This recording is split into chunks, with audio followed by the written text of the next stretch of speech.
Marre d'aller à la boulangerie tous les matins. Pain fait à la poêle. Recette facile et délicieuse. Je commence par mettre 2 tasses de farine de blé dans un grand bol. Un cube de 10 grammes de levure biologique. Une demi-cuillère à café de sel. 2 cuillères à soupe de sucre.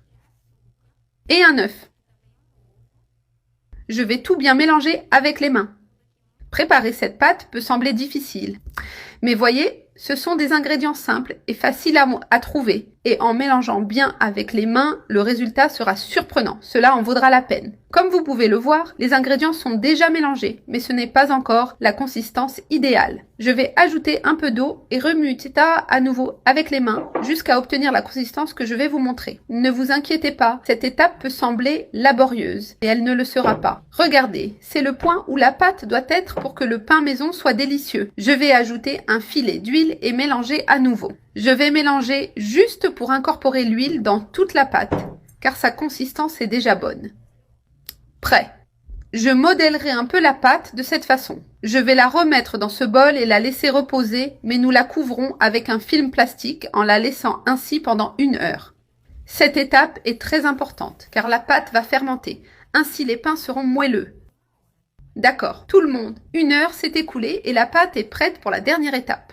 Elle a bien fermenté. Voyez comme elle a augmenté de taille. Elle est très belle. Maintenant, ce que nous devons faire, c'est la diviser en petits morceaux. Pour faciliter ce processus, vous pouvez graisser vos mains avec un peu d'huile, seulement si votre pâte colle trop à vos mains. Prêt. Je vais mettre tous les morceaux dans la poêle, où j'ai mis un peu d'huile au fond, de cette façon, côte à côte. Mais assurez-vous de laisser un petit espace entre eux.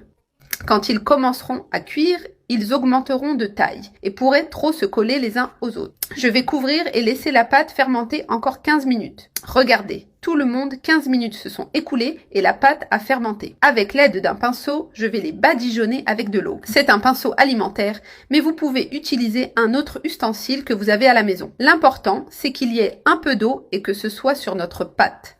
Je vais couvrir à nouveau et mettre sur le feu. Je vais laisser la pâte cuire à feu doux pendant 30 minutes. Regardez, les amis, comment nos pains se portent. Avec une assiette, je vais retourner la pâte et laisser cette partie supérieure cuire aussi. Regardez, ils deviennent bien dorés, très beaux. Nous couvrons à nouveau et laissons cuire encore 5 minutes. Cela suffira pour cuire l'autre côté. Notre recette est prête. Pain maison chaud est très facile à faire. Vous et votre famille allez adorer. Maintenant, vous n'avez plus besoin d'acheter du pain à la